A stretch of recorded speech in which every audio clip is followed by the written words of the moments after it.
क्या आप जानते हैं किसी भी मैरिज में अगर हस्बैंड और वाइफ दोनों में से कोई भी बिना कोई वैलिड रीज़न या फिर रीजनेबल एक्सक्यूज़ दिए बिना ही एक दूसरे की सोसाइटी को छोड़ के चला जाता है तो एग्रीव्ड पार्टी के पास कौन कौन से राइट और रेमेडीज़ अवेलेबल होते हैं। इस क्वेश्चन का आंसर जानेंगे हम आज अपनी इस वीडियो में। So hello everyone, greetings of the day. We are welcoming you all in our YouTube channel rank up legal.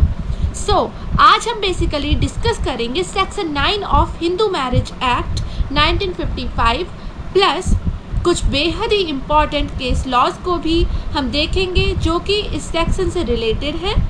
ये सेक्शन बहुत ही ज़्यादा इम्पॉर्टेंट है जुडिशरी की प्रिपरेशन के लिए। सो रेस्टिट्यूशन का मतलब होता है रीस्टोरेशन, हिंदी में जिसे कहते हैं वापसी, और कंजुगल राइट का मतलब होता है मैरिटल ऑब्लिगेशन या फिर marital rights. In whole we can say that restitution of conjugal right means restoration of marital obligations या फिर रीस्टोरेशन ऑफ मैरिटल राइट्स। इस सेक्शन की एप्लीकेबिलिटी को समझने के लिए हम इसे सबसे पहले एक एग्जाम्पल से समझेंगे। जैसे कि ए और बी में शादी हुई, बी जो कि वाइफ है ए को बिना बताए बिना किसी भी वैलिड रीज़न या फिर ग्राउंड के ए को छोड़ के चली जाती है। अब ए के कई बार बुलाने के बाद भी, रीज़न पूछने के बाद भी बी वापस नहीं आ रही है तो ए के पास एक राइट आ जाएगा section 9 of Hindu marriage act 1955 से, रेस्टिट्यूशन ऑफ कंजुगल राइट का। अब वैलिड रीज़न का मतलब कुछ ऐसे समझिए, मानिए ए बहुत ज़्यादा टॉर्चर करता है बी को, किसी भी प्रकार की मेंटल या फिर फिजिकल क्रूएलिटी करता है बी के साथ, और तब अगर बी घर छोड़कर चली जाती है तो बी के रीज़न को वैलिड माना जाएगा और यहाँ पे section 9 of Hindu marriage act apply नहीं होगा। अब हम इसे बेयर एक्ट की लैंग्वेज में भी समझ लेते हैं।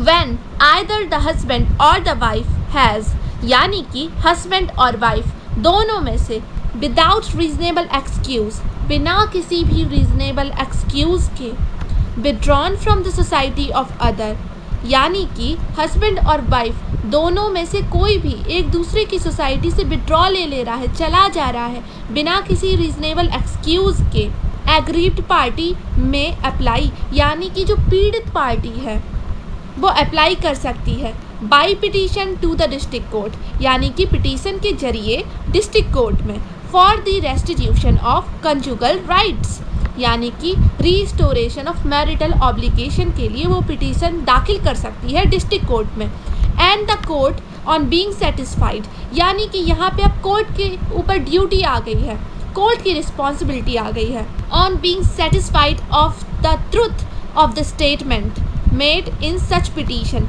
यानी कि जो पिटीशन दाखिल हुई थी डिस्ट्रिक्ट कोर्ट में, उस पिटीशन में जो स्टेटमेंट लिखे गए थे वो ट्रुथ थे, अगर सच थे तो कोर्ट की रिस्पॉन्सिबिलिटी हो जाएगी अगर कोर्ट सेटिस्फाई हो रही है। और and that there is no legal ground by the application should not be granted, यानी कि कोर्ट के पास कोई भी ऐसा लीगल ग्राउंड ही नहीं बच रहा है कि क्यों वो इस एप्लीकेशन को, क्यों वो इस पिटीशन को दाखिल ना करे। में decree restitution of conjugal rights accordingly, यानी कि तब court restitution of conjugal right के लिए डिक्री पास कर सकती है। अब इस सेक्शन के एक्सप्लेनेशन को भी समझ लेते हैं।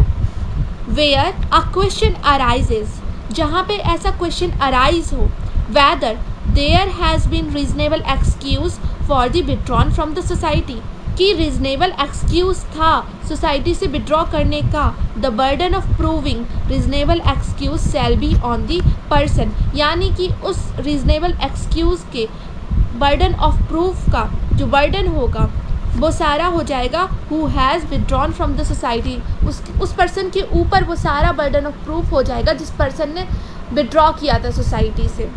अगर जैसा हमने अपने स्टार्टिंग में एग्जाम्पल में देखा था, जो बी थी वो ए की सोसाइटी को छोड़ के चली गई थी, तो नॉर्मल तौर पे जनरली ऐसा होता है ए के ऊपर बर्डन ऑफ प्रूफ होता है कि वो ये साबित करे जो बी है वो बिना किसी भी रीज़न के ए को छोड़ के चली गई है।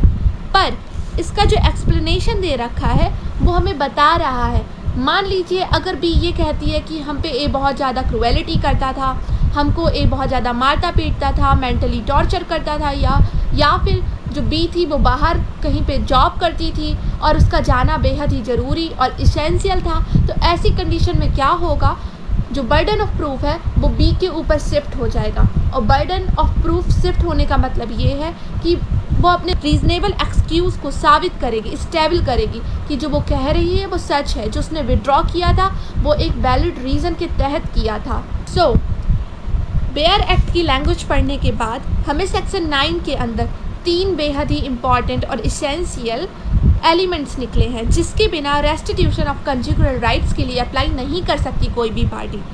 पहला, लॉफुल मैरिज होनी चाहिए, यानी कि हस्बैंड और वाइफ की जो मैरिज थी वो लॉफुल हुई हो। लॉफुल मैरिज का मतलब है section 5 of Hindu marriage act के सारे ही क्लॉजेस को फुलफिल कर रही हो। दूसरा पॉइंट है withdrawal from each other society, यानी कि आइदर पार्टी में से, हस्बैंड और वाइफ में से, दोनों में से किसी एक ने तो विड्रॉल लिया हो, तभी हम रेस्टिट्यूशन ऑफ कंज्यूगल राइट्स के लिए अप्लाई कर सकते हैं। और लास्ट है नो लॉफुल और लीगल ग्राउंड, यानी कि जिसने विड्रॉ लिया था उसके पास ना ही कोई रीज़नेबल ग्राउंड था और ना ही उसके पास कोई लॉफुल या वैलिड रीज़न था कि उसने क्यों विड्रॉ लिया है। ऐसी ही कंडीशन में जो एग्रीव्ड पार्टी है वो अप्लाई कर सकती है रेस्टिट्यूशन ऑफ कंज्यूगल राइट्स की। यानी कि इन तीनों ही एलिमेंट्स का फुलफ़िल होना बहुत ही इसेंशियल है। अगर ये 3 एलिमेंट फुलफ़िल नहीं होंगे तो फिर रेस्टिट्यूशन ऑफ कंज्यूगल राइट्स के लिए कोई भी पार्टी अप्लाई नहीं कर सकती है। अब हम बात कर लेते हैं डिफेंसेस की।